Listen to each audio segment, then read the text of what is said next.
What's up mga idol? So ngayon tatanggalin natin yung bolt na naputol yung ulo. Hindi na matatanggal pero may diskarte yan. Ganito lang yan mga idol.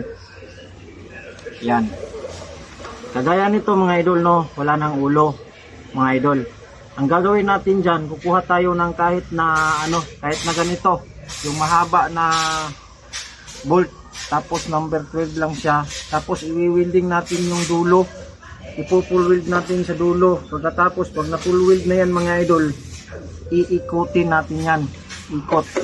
Ikot paluwag, ganyan. Iikutin natin na paluwag para matatanggal yung bolt na nakabaon dyan, na wala ng ulo. Ayan o, tingnan natin mga idol. Mahirap na yan. Mahirap na yan tanggalin mga idol, pero basic lang yan. Ayan, nalibing yan, nalibing na bolt na wala ng ulo. Kagaya nito mga idol, kagaya niyan, wala ng ulo. Same lang yan sila. Ayan,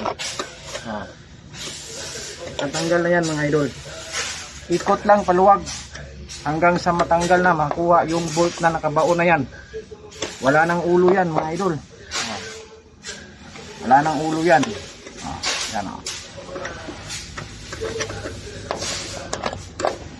tanggal yan mga idol.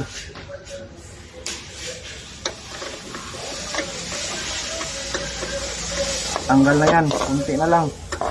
Ano kasi ito mga idol, yung lalagayan ng yung hawakan natin.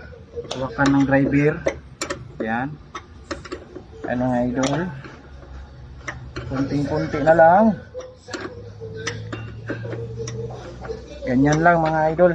Pag meron kayong mga bolt na wala ng ulo dyan, na nakabaon na hindi na matanggal, yan ang solusyon. Ayan. So ayan mga idol, natanggal na yung number 10 na screw bolt yan mga idol. Ayan, tanggal na. Mayroon pang isa. Ayan mga idol, mayroon pang isa. Gagawin natin dyan, ganyan natin yan dito.